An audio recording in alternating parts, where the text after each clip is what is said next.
Here's the 2025 Can-Am Mavar Max, fresh back from a 5-state, 2,200-mile Nevada Backcountry Discovery Route loop through 5 states. Gonna put together a little video and post it up on usaloop.com in a little while. But we wanted to do a quick walk around to show what it looked like when it got back. Here's the mess inside. Everything from microfiber. Headsets are just tossed over here. Water bottle. Had my tea in there. Sunscreen. Lawn chair. Everything's all piled in here. It just gets nasty. Hand warmers. Coffee cup. Loose leaf Cayusa? Some kind of tea. It was really good. Oh, there's a scooper for the dog balls. Back here's where the dogs still I packed them in ice like sardines back here on the trip back. It worked pretty good, kept them nice and cool. Another bag of ice. Water was all here. Got 2 gallons of emergency water there. Sorry, MontanaTags.com. Here's your leather jacket. I think it'll clean up. Everything's just a mess from the mud. It was one of the only cars that did not have any flat tires, and we can thank that to Kinda Clever RTs. These are 33 inches. Wonderful tire, handled great. 15 pounds of pressure in them. Got 30 pounds in them now for driving back on the highway. Nothing loosened up on this car. Absolutely nothing on the whole car.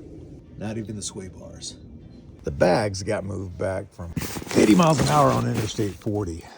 I really needed to get back in a hurry to beat the heat. It was getting up over 100 degrees and the dogs were getting hot. Starling kind of got muddy, but it worked flawlessly. Things that didn't work flawlessly, the hinge busted on the power lift windshield. George came up with this invention here. Need to patent this. Put a camp stool here to hold up the windshield and keep the hinge tight, the broken hinge in a tight position. This handled everything we threw at it. Got a new hinge for both sides coming on, I think today. Another thing didn't work is my iPad holder. The iPad kept falling off. This did not work. The magnets didn't work. I'm gonna have to come up with a different solution. One more thing that failed is my backup mirror. This is my aftermarket backup camera right there. It shorted out.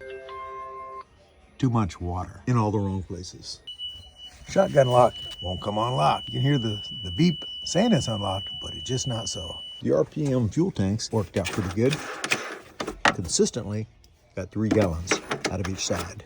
But other than the windshield, 0 mechanical problems with this car. The detail plug will be here next week. Get this thing looking like brand new. Gonna get a fluid change. A few modifications to try to make the next trip a little bit better. And that might include a little better storage than this Wingman seat back carrier. And maybe a little bit more waterproof storage on top. And maybe a little more recovery gear. Right now I got 4 soft shackles and a kinetic rope. A tire plug kit, air compressor, a jack, power tools, and some Bikeman jumper cables. Not a whole lot of room left for extra recovery gear, but so far I'm carrying something a little more important than recovery gear, the ability to not get stuck. And so far, the sin's not to drive into someplace I can't drive out, but a little more recovery gear cannot hurt. Thanks again for following us along on this journey, and thanks again to MontanaTags.com for sponsoring this trip. Really do appreciate it, and sorry we abused your apparel.